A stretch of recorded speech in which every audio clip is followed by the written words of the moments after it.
Hi friends, welcome to my channel Sandhya happy girl. তোমরা সবাই কেমন আছো? আশা করছি তোমরা সবাই ভালো আছো, আমিও ভালো আছি। তো থাম্বনেল দেখেই বুঝতে পেরে গেছো অনেকদিন পরেই যাচ্ছি মামার বাড়ি। তাই সকাল সকাল ছেলেকে কিছু খাইয়ে নিলাম, একটু সুজি বানিয়ে সেটাই খাওয়াচ্ছিলাম। আর বরকেও বললাম যে বাইরে কিছু খাবার নিয়ে চলে আসতে, আমাদের জন্য আবার বানাতে গেলে অনেকটা দেরি হয়ে যেত। তাই বর নিয়ে এসেছিলো লুচি তরকারি।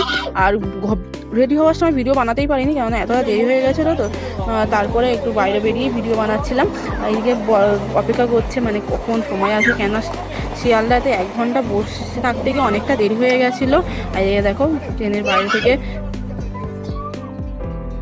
তারপরে এই যে উঠে পড়লাম ভ্যানেতে 5-10 মিনিট সময় লাগে, তারপরে আমরা মামার বাড়ি পৌঁছে যাব। আর এই দেখো গ্রামের পরিবেশটা তোমাদেরকে একটুখানি দেখাই।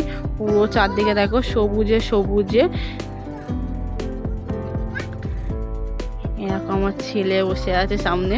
ও তো প্রথম ভ্যান যেহেতু কোনোদিন দেখিনি, দেখেই প্রথম বলছে গাড়ি কোথায়। আমি বলছি আরে এটাই তো গাড়ি। তো এই দেখো চারদিকটা দেখো কি সুন্দর দেখো। আর তারপরে বাড়ির কাছে চলে আসতে আমার দিদা দেখেই সাথে সাথে গেছিলো নিয়ে আসতে, আমাদেরকে আগিয়ে নিয়ে আসতে। আমার দিদা দেখে আগিয়ে গেছিলো ভালো আছো? হ্যাঁ ভালো আছি।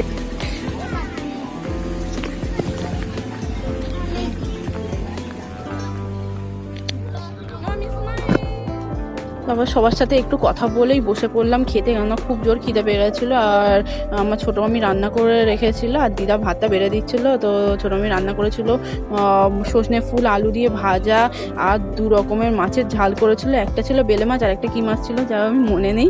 আর একটা মাছের ঝোল করেছিল, পুকুরের মাছ ছিল ওটা, রুই মাছ না, হ্যাঁ রুই মাছ ছিল।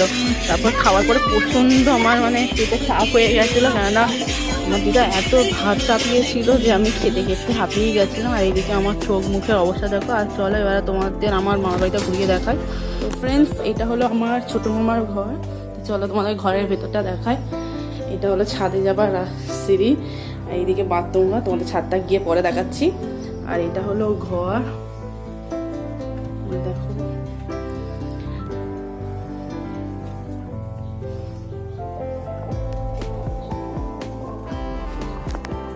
চলো বাকি সব কিছু দেখাই। এরপর সিঁড়ি ওপরে গিয়ে দেখাই। এখন মতো আমি নিজেই দেখিনি, অনেকদিন আগে এসেছিলাম তো, এখনো ওপরে ঘরটা ঠিকঠাক হয়নি, এরকমই আছে। দিদা দিদা শাড়ি মেলছে।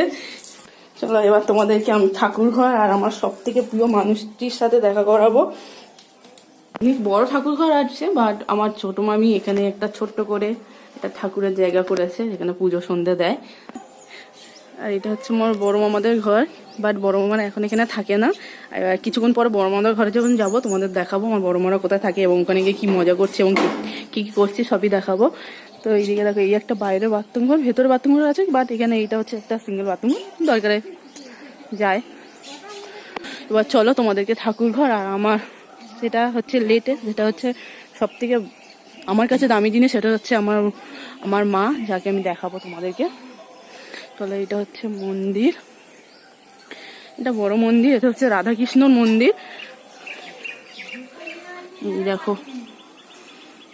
চলো তারপরে এই যে ছোট ছোট এই একটা মন্দির আছে, এটা হচ্ছে মনসা ঠাকুর। এবার তুলসীতলা, এই সামনে আরেকটা মন্দির আছে। এটা কি মন্দির বেশ? ও এটা পাঁচু গোপালের মন্দির।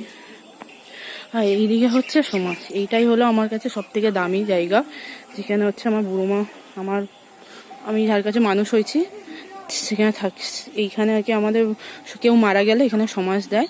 তো এটা হচ্ছে আমার সব থেকে প্রিয় মানুষ এবং দামি। এখানে একটা তুলসীতলা আছে, করতে হয়, পাশেই একটা তুলসী।